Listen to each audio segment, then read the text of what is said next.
नमस्कार, स्वागत है आपका न्यूज 18 पंजाब हरियाणा हिमाचल में। मैं हूं आपके साथ कुसुम रावत। बुलेटिन में सबसे पहले बात कोरोना अपडेट की करेंगे। आपको हरियाणा का कोरोना अपडेट देते हैं। हरियाणा से जुड़ी 10 बड़ी बातें आपको बताते हैं। हरियाणा में 18,000 तक कोरोना के केस पहुंच चुके हैं और अकेले गुरुग्राम और फरीदाबाद में 11,000 मामले हो चुके हैं। 24 घंटे में करीब 500 नए मामले सामने आए हैं। गुरुग्राम की अगर बात की जाए तो 125 नए केस आने से गुरुग्राम में फिर हड़कंप मच गया है। कुल मामले यहां पर 6,183 हो चुके हैं। फरीदाबाद की अगर बात की जाए तो आप देख सकते हैं कि 122 नए केस यहां पर सामने आए हैं और कुल मामले यहां पर 4,770 हो चुके हैं। हरियाणा में 24 घंटे में कोरोना से 3 लोगों की मौत हो चुकी है। गुरुग्राम, भिवानी, कुरुक्षेत्र में एक मरीज ने कोरोना की वजह से दम तोड़ दिया है। इसके साथ ही हरियाणा में अब तक 289 मरीजों ने अब तक जान गंवा दी है। 79 लोगों की जान यहाँ पर चली गई है। मरीजों का रिकवरी रेट यहाँ पर 75% बढ़ चुका है। इसके साथ ही हरियाणा में कोरोना के अभी तक 4,000 एक्टिव केस सामने आ चुके हैं। तो आपको बता दें कि हरियाणा में लगातार आंकड़ों में बढ़ोतरी होती जा रही है। 18,000 तक कोरोना के केस पहुंच चुके हैं। अकेले गुरुग्राम की अगर बात की जाए तो अकेले गुरुग्राम 125 नए केस सामने आए हैं और कुल टोटल आंकड़ा यहाँ पर 6,183 हो चुका है। इसके बाद फरीदाबाद का नंबर आता है जहां पर 122 नए केस सामने आए हैं और टोटल आंकड़ा यहां पर 4,770 हो चुका है। हरियाणा में अब तक 279 मरीजों ने अपनी जान गंवा दी है। मरीजों का रिकवरी रेट भी बढ़ा है। 75% जो यहाँ पर मरीज है उनका रिकवरी रेट यहाँ पर बढ़ा है। ज्यादातर लोग यहाँ पर ठीक हो रहे हैं, लेकिन बड़ी बात ये भी है कि बड़ी ही तेजी के साथ आंकड़े बढ़ते जा रहे हैं और आप देख सकते हैं कि गुरुग्राम में 125 नए केस सामने आए हैं। 24 घंटे में 500 नए मामले भी सामने आए हैं हरियाणा में। तो लगातार आंकड़ों में बढ़ोतरी होती जा रही है और पिछले 24 घंटे में 3 लोगों ने कोरोना की वजह से दम तोड़ दिया है।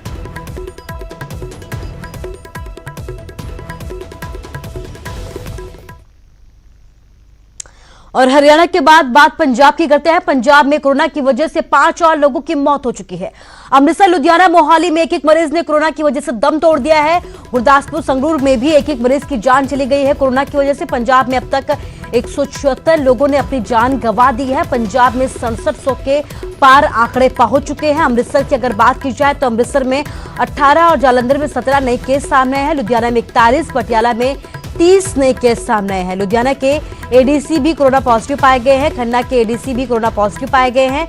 इसके साथ ही पंजाब में अब तक 4500 मरीज ठीक हुए हैं। 4500 मरीजों ने कोरोना को मात दे दी है। 4,500 ऐसे मरीज हैं जो अब तक ठीक हो चुके हैं, लेकिन पंजाब में भी हालात ठीक नहीं है। आंकड़े बढ़ते जा रहे हैं और 5 और लोगों की यहां पर मौत हो चुकी है। अमृतसर, लुधियाना और मोहाली में एक मरीज की कोरोना की वजह से मौत हुई है। गुरदासपुर और संगरूर में भी एक मरीज ने कोरोना की वजह से अपनी जान गंवा दी है। पंजाब में अब तक 176 लोगों की अकेले कोरोना की वजह से मौत हो चुकी है। पंजाब में 6700 के पार आंकड़ा पहुंच चुका है कोरोना का।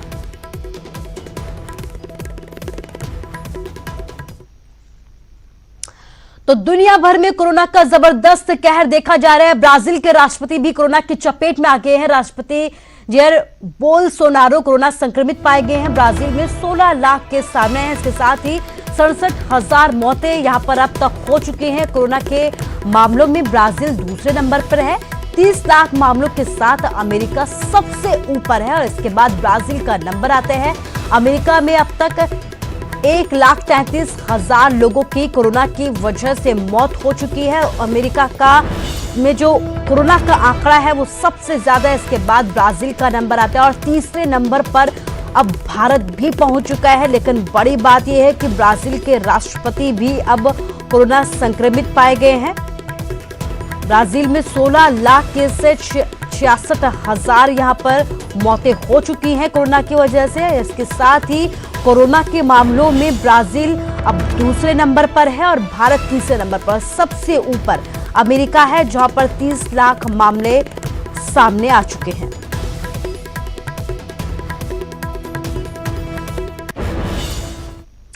तो कोरोना काल में हरियाणा में सरकारी कर्मचारियों और पेंशनर्स को मनोहर सरकार ने बड़ा झटका दिया है। हरियाणा सरकार ने आर्थिक तंगी के निपटने के लिए राज्य के कर्मचारियों और पेंशनर्स के लिए अतिरिक्त महंगाई भत्ते पर रोक लगा दी है। सरकार ने इसके लिए कोरोना काल में आर्थिक समस्या का कारण बताया है। इसके साथ ही महंगाई भत्ता और महंगाई राहत मौजूदा 17% की दर से कर्मचारियों और पेंशन भोगियों को भुगतान किया जाता रहेगा।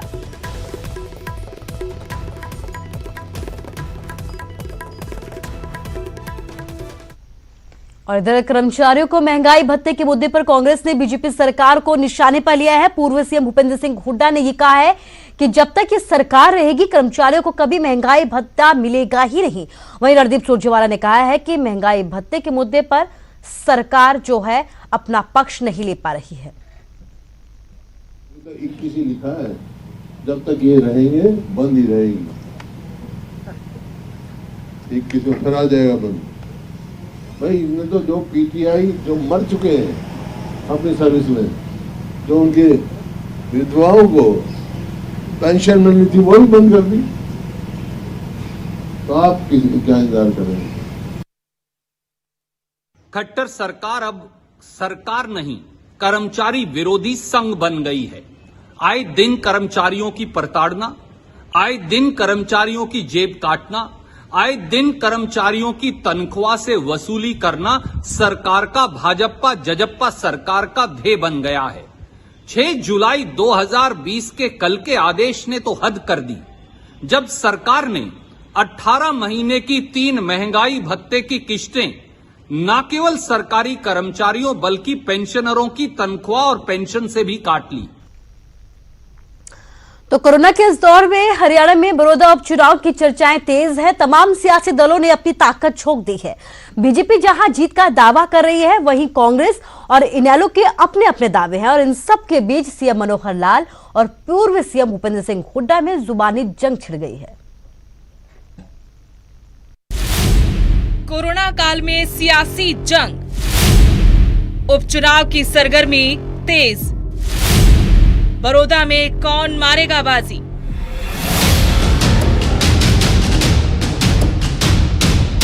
बेशक कोरोना अपने पूरे चरम पर हो, लेकिन कोरोना काल में भी बड़ौदा उपचुनाव की सरगर्मियां तेज हो गई हैं।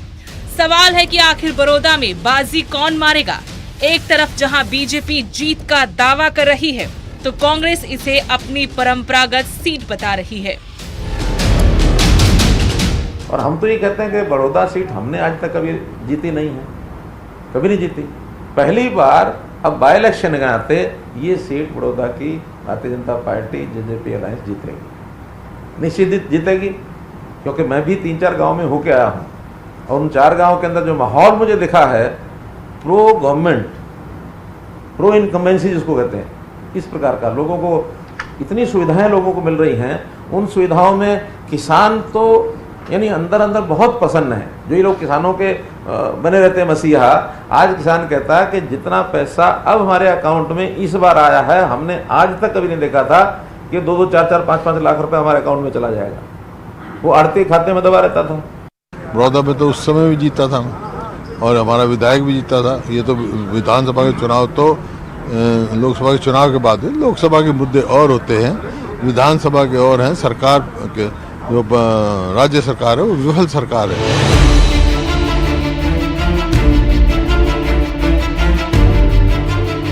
सीएम मनोहर लाल विकास के बल पर पहली बार बड़ौदा में जीत का दावा कर रहे हैं, लेकिन नेता प्रतिपक्ष भूपेंद्र सिंह हुड्डा तो सीधे मुख्यमंत्री को चुनाव लड़ने का चैलेंज कर रहे हैं। और इस चुनौती पर मनोहर लाल ने कैसे पलटवार किया, वो भी सुनिए। जब उन्होंने कहा भी हमने इतना काम किया है, हम तो फेल हैं, हम तो हारे हुए हैं, मैंने कहा यही बात है तो आप क्यों नहीं क्या हम 2024 तक क्यों इंतजार करें? आ जाए चुनाव लड़ दें, मैं भी लड़ दूंगा। हमारा भी क्लेम है कि हमने विकास किया है, यहाँ का उनका भी है। लोगों को फैसला कर रहे थे बड़ौदा। नहीं, वो चुनाव कहाँ का लड़ेंगे? पहले भी तो चुनाव उन्होंने लड़के देख लिया, लड़ लिया ना। सोनीपत लोकसभा लड़ाई था उन्होंने, बड़ौदा उसी में थी, बात थोड़ी थी। उस समय उन्होंने देख लिया। बेटे ने रोहतक लोकसभा लड़के देख लिया, ठीक है ना। अब ठीक है, अब दूसरे एमएलए के कंधों पर चढ़ करके राज्यसभा में चले जाना, ये कौन सी करामात है? विधानसभा चुनाव में भले ही इनेलो एक सीट पर सिमट गई, लेकिन बड़ौदा उपचुनाव के लिए पार्टी ने ताल ठोक दी है। इनेलो नेता अभय चौटाला ने हुड्डा को निशाने पर लिया और कांग्रेस की एकजुटता पर ही सवाल उठा दिए। परंपरागत सीट तो हमारी रही है, उस सीट को हमने लगातार 6 बार जीता है। कांग्रेस के भूपेंद्र सिंह हुड्डा ने तो चौधर के नाम पे उन लोगों को बरगड़ाया था। भूपेंद्र सिंह हुड्डा से पूछो तो सही, किस कांग्रेस की बात कर रहे थे? कांग्रेस के तो टुकड़े टुकड़े हैं। कांग्रेस में तो शैलजा अलग खड़ी है, रणदीप अलग खड़ा है। तुम सारे इकट्ठे बैठ करके एक जगह दिखाओ तो सिर्फ ये कांग्रेस है। उपचुनाव की आहट के बीच सियासी दलों ने अभी से बड़ौदा उपचुनाव के लिए ताकत झोंक दी है। दावे अपने अपने हैं, लेकिन कोरोना काल के बीच फैसला जनता को करना है। चंडीगढ़ से मनोज कुमार, न्यूज़ 18।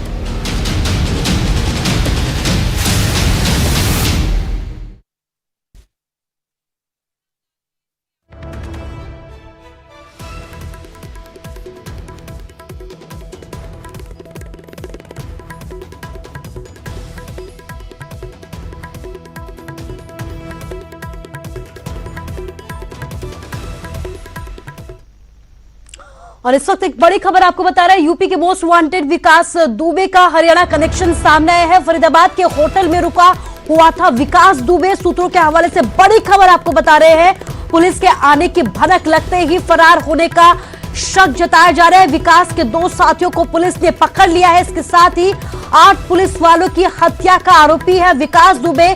लेकिन अब बड़ी बात ये निकलकर सामने आ रही है कि यूपी के मोस्ट वांटेड विकास दुबे का हरियाणा कनेक्शन सामने आया है। फरीदाबाद के होटल में रुका हुआ था। ये सूत्रों के हवाले से बड़ी खबर आपको बता रहे हैं। विकास दुबे, जिसके उत्तर प्रदेश पुलिस को लगातार तलाश है, पिछले कई दिनों से तलाश की जा रही है विकास दुबे की। अब बात ही निकलकर सामने है सूत्रों के हवाले से कि फरीदाबाद के एक होटल में विकास दुबे रुका हुआ था। पुलिस के आने की भनक लगते ही फरार होने का शक जताया जा रहा है। इसके साथ ही विकास के 2 साथियों को भी अब पुलिस ने पकड़ लिया है। आपको बता दें कि 8 पुलिस वालों की हत्या का आरोपी है विकास दुबे, जिसके पिछले कई दिनों से लगातार तलाश की जा रही है। विकास दुबे पर इनामी राशि भी घोषित कर दी गई है। लेकिन अब बड़ी बात यह है कि हरियाणा कनेक्शन निकलकर सामने आ रहे हैं। शंकर आनंद हमारे संवाददाता फोन लाइन से हमारे साथ जुड़ गए हैं। शंकर, आपसे ये जानना चाहूंगी कि बड़ी खबर इस वक्त सामने आ रही है कि विकास दुबे का हरियाणा कनेक्शन निकलकर सामने आ रहा है। इसके साथ ये भी बताया जा रहा है कि विकास दुबे हरियाणा के फरीदाबाद के एक होटल में रुका था। देखिए, विकास दुबे की अगर बात करें तो विकास दुबे के बारे में सबसे पहले न्यूज़ 18 में ही इस बात को बताया था कि विकास दुबे दिल्ली एनसीआर में छुपा हुआ हो सकता है। लिहाजा इस मामले की गंभीरता को देखते हुए लगातार यहाँ पर उसको गिरफ्तार करने के लिए जो कोशिशें हैं वो चल रही थी।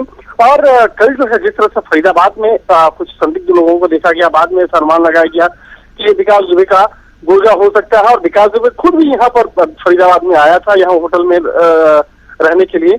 लेकिन वहां पर इस मामले की जानकारी मिलने के बाद उसके बाद पुलिस की टीम वहां पहुंच गई और पुलिस की टीम ने जिस तरह से सतर्क किया, उसके बाद वहां से वो फरार हो गया। लेकिन इस मामले की गंभीरता को देखते हुए फरीदाबाद पुलिस काफी अलर्ट मोड में है और इस मामले की पड़ताल में जुटी हुई है।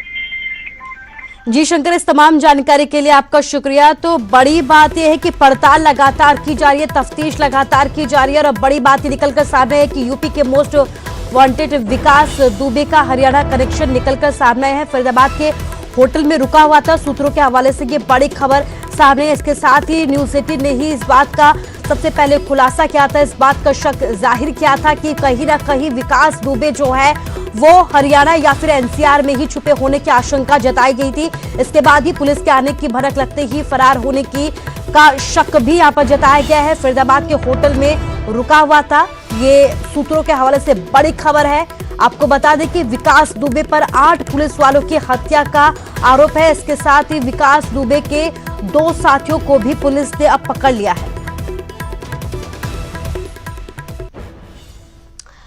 अकाली दल से अलग होकर सुखदेव सिंह ढींडसा ने नया शिगुफा छेड़ दिया है। नई पार्टी बनाने की जगह ढींडसा ने बादल परिवार को ही साइड लाइन कर दिया है और अब शिरोमणि अकाली दल पर वो अपना दावा कर रहे हैं।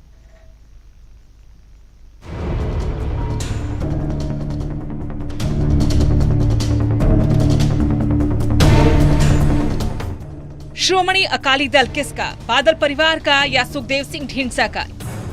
ये सवाल इसलिए खड़ा हुआ क्योंकि सालों तक बादल परिवार के साथ कंधे से कंधा मिलाकर चलने वाले सुखदेव सिंह ढींडसा ने अब अकाली दल पर अपना दावा पेश किया है।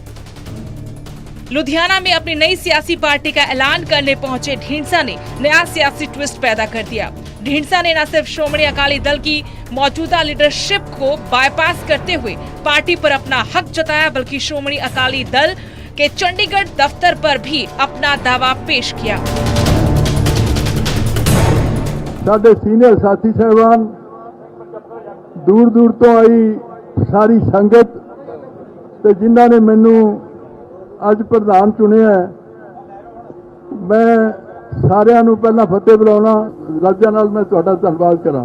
इस करके मेरी बेनती है कि इकट्ठे होइए, इकट्ठे होकर चलिए और ਇਹਦੇ ਨਾਲ ਸਾਡਾ ਇੱਕ ਭਲਾ ਹੋਏਗਾ और ਅਸੀਂ ਇੱਕ दूसरे ਨਾਲ मिल के ਅਸੀਂ ਕੰਮ ਕਰਾਂਗੇ। ढींडसा ने ये भी कहा कि अगर उन्हें श्रोमणी अकाली दल पर दावा पेश करने में तकनीकी दिक्कतें आई तो वो कानूनी लड़ाई लड़ेंगे।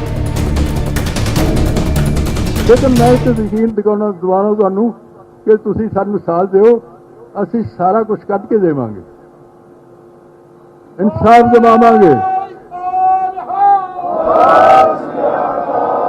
ਸ਼੍ਰੋਮਣੀ ਕਮੇਟੀ ਦੀ ਇਲੈਕਸ਼ਨ ਤੋਂ ਬਾਅਦ ਜਿਹੜੀ ਸ਼੍ਰੋਮਣੀ ਅਕਾਲੀ ਦੀ ਕਮੇਟੀ ਆਏਗੀ ਉਹ ਆਪਾਂ ਜਿੱਤਾਂਗੇ और ਉਸ ਤੋਂ ਬਾਅਦ ਜਿਹੜੇ ਵੀ ਹੁਣ ਤੱਕ ਕਪੜੇ ਹੋਏ ਨੇ ਉਹ ਦੁਨੀਆ ਦੇ ਸਾਹਮਣੇ ਜ਼ਾਹਰ ਵੀ ਕਰਾਂਗੇ और ਉਹਨਾਂ ਨੂੰ ਸਜ਼ਾਵਾਂ ਵੀ ਦੇਵਾਂਗੇ। करीब 100 साल पुरानी इस पार्टी पर जो ही सुखदेव सिंह ढींडसा ने हक जताया तो श्रोमणी अकाली दल ने पलटवार करने में देर नहीं लगाई। अकाली दल ने ढींडसा के इस कदम को बचकाना, धोखा और फ्रॉड करार दिया। ਤੇ ਜੇ ਫਿਰ ਤੁਸੀਂ ਇਸ ਤਰ੍ਹਾਂ ਦਾ ਬਚਪਨੇ ਵਾਲਾ ਕੰਮ ਕਰੋ ਤੇ ਮੈਂ ਸਮਝਦਾ ਇਹ ਉਹਨਾਂ ਦੀ ਸ਼ਖਸੀਅਤ ਨੂੰ ਘਟਾਉਂਦਾ, ਜਿਹੜਾ ਕਿ ਅੱਜ ਉਹਨਾਂ ਨੂੰ ਨਹੀਂ ਕਰਨਾ ਚਾਹੀਦਾ ਸੀ। ਜਿਹੜੀ ਅੱਜ ਨਵੀਂ ਪਾਰਟੀ ਦਾ ਉਹਨਾਂ ਨੇ ਐਲਾਨ ਕੀਤਾ, ਜੋ ਇੰਪ੍ਰੈਸ਼ਨ ਮੀਡੀਆ ਦੇ ਵਿੱਚ ਦਿੱਤਾ ਗਿਆ ਉਹਦੇ ਮੁਤਾਬਕ ਵੀ ਅਸੀਂ ਨਵਾਂ ਸ਼੍ਰੋਮਣੀ ਅਕਾਲੀ ਦਲ ਹੀ ਬਣਾਇਆ ਤੇ ਅਸੀਂ ਪ੍ਰਧਾਨ ਨਵਾਂ ਚੁਣ ਲਿਆ, ਅਸੀਂ ਪੁਰਾਣੇ ਪ੍ਰਧਾਨ ਨੂੰ ਹਟਾਤਾ। ਮੈਂ ਸਮਝਦਾ ਇਹ 100% ਝੂਠ ਹੈ और ये जालसाजी है, फ्रॉड है। सुखदेव सिंह ढींडसा के साथ इस वक्त अकाली दल की तरफ से कोई मौजूदा विधायक, एमपी या फिर राज्यसभा सदस्य नहीं है। फिर भी ढींडसा किस आधार पर अपना हक जता रहे हैं ये सिर्फ ढींडसा ही जानते हैं। इतना जरूर है कि उन्होंने अपने ऐलान के साथ अकाली दल की परेशानियां बढ़ा दी हैं। हालांकि श्रोमणी अकाली दल पंथक सिद्धांतों वाली पार्टी रही है, सिखों की नुमाइंदगी करती है, जिसका करीब 100 साल पहले गठन हुआ था। अब तक कई नामी हस्तियों ने अकाली दल की अगुवाई की है, लेकिन पिछले कुछ सालों से अकाली दल की कमान बादल परिवार के पास है। इसे लेकर सवाल भी उठते रहे हैं कि कुर्बानियों की नींव पर खड़ा हुआ अकाली दल एक परिवार की विरासत बनकर रह गया है। इसका दूसरा पक्ष ये भी है कि कई नेताओं ने श्रोमणी अकाली दल के साथ कुछ और नाम जोड़ लिए हैं। श्रोमणी अकाली दल अमृतसर, श्रोमणी अकाली दल 1920, श्रोमणी अकाली दल लोंगोवाल, श्रोमणी अकाली दल टकसाली। लेकिन इन तमाम सियासी पार्टियों को पंजाब की सियासत में बहुत बड़ी सफलता नहीं मिल पाई। शायद इसलिए ही सुखदेव सिंह ढींडसा ने कोई नई पार्टी नहीं बनाई, बल्कि मुख्य श्रोमणी अकाली दल पर ही अपना दावा ठोक दिया है। Bureau report, news 18। और इधर पेट्रोल डीजल पर वैट की दरें कम करने की मांग को लेकर अकाली दल ने कैप्टन सरकार के खिलाफ मोर्चा खोल दिया है। राशन घोटाले से लेकर स्कूल फीस विवाद का भी प्रमुख तौर पर मुद्दा उठाया गया है।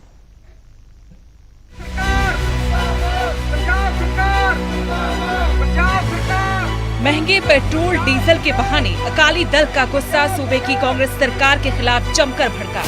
मालवा, माझा, दोआबा हर जगह अकाली दल के नेताओं ने कार्यकर्ताओं के साथ सड़कों पर उतरकर कैप्टन सरकार के खिलाफ प्रदर्शन किए। मुख्य मुद्दा डीजल और पेट्रोल के बड़े दाम थे, लेकिन पेट्रोल डीजल पीछे छूट गया और अकाली दल ने कथित राशन घोटाले से लेकर रेत माफिया, शराब माफिया और महंगी बिजली के मुद्दे तक को कैप्टन सरकार के खिलाफ जमकर उठाया। इन्ना धक्का हो रहा है, लुट मचाई जा रही है, रेत माफिया, शराब माफिया, खजाना पंजाब का लुट के ले गए हैं। पेट्रोल डीजल के रेट बढ़ने की जिम्मेदारी केंद्र सरकार की भी बनती है, लेकिन अकाली दल ने केंद्र की मोदी सरकार को बाईपास करते हुए पूरा जोर कैप्टन सरकार को घेरने में लगा दिया।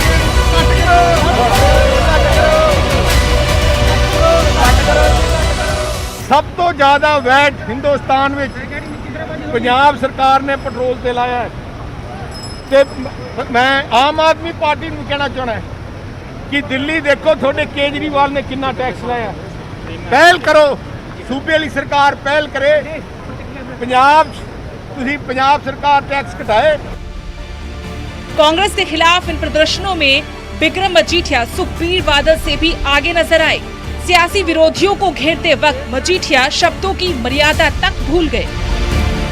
अब पुलिस वाला वीर भेजा, डिप्टी साहब ने भेजा, अब फोटो बना रहा मेरी, चंगी तरह बना ली भाऊ मेरी फोटो चंगी तरह, डीएसपी साहब ने मेरा सुनेहा भी दे दी, SSP ਨੂੰ ਵੀ ਸੁਨੇਹਾ ਦੇ ਦੀ, ਤੇ DGP ਨੂੰ ਵੀ ਸੁਨੇਹਾ ਦੇ ਦੀ ਕਿ ਜਿੱਥੇ ਜਿੱਥੇ ਗਰੀਬਾਂ ਦਾ ਹੱਕ ਮਾਰੋਗੀ ਕਾਂਗਰਸ मजीठिया ਉੱਥੇ ਆ ਕੇ ਧਰਨਾ ਦੇਊਗਾ।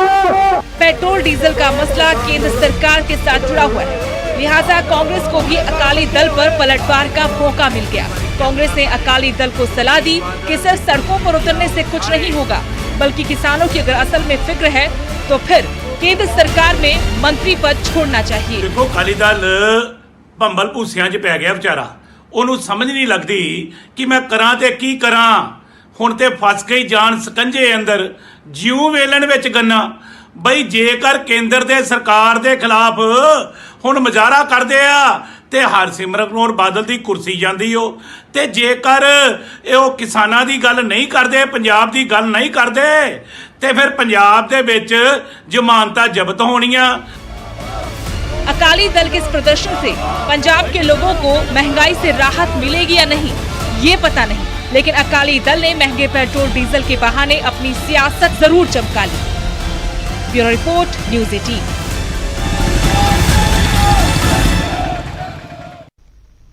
बहादुरगढ़ से एक हैरान करने वाला मामला सामने आया है। सांखौल गौ उपचार केंद्र में 5 घंटे तक ऑपरेशन में एक नंदी के पेट से 150 किलो पॉलिथीन निकाली गई। इससे इस बात का अंदाजा लगाया जा सकता है कि कैसे पॉलिथीन बेसहारा बेजुबान जानवरों के लिए जानलेवा साबित हो रही है।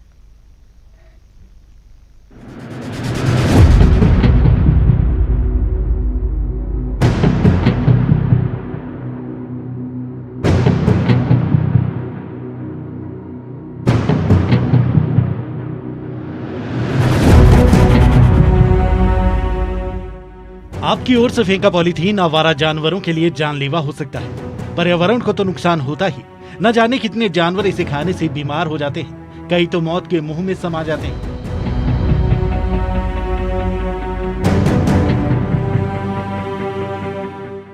बहादुरगढ़ के विवेकानंद नगर में एक नंदी की हालत खराब होने की सूचना पर गौधन सेवा समिति की एम्बुलेंस से नंदी को सांखौल गौ उपचार केंद्र लाया गया। पशु चिकित्सकों की टीम ने देखा कि नंदी के मुंह से लगातार पानी और लार बह रही है।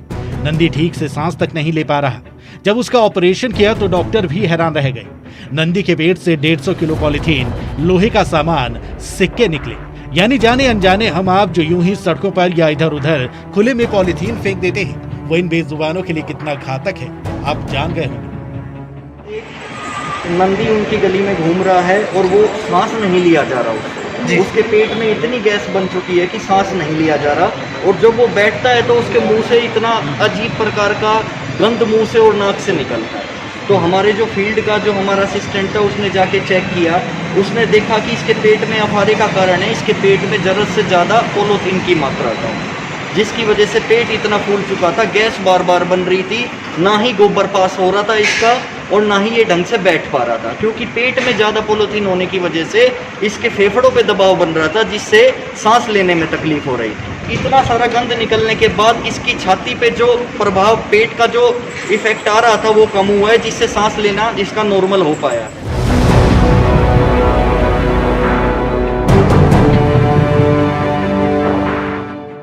करीब 5 घंटे चले इस सफल ऑपरेशन में नंदी के पेट से 150 किलो पॉलीथीन, लोहे की स्क्रैप और सिक्के निकले। इस तरह नंदी की जान बचा ली गई।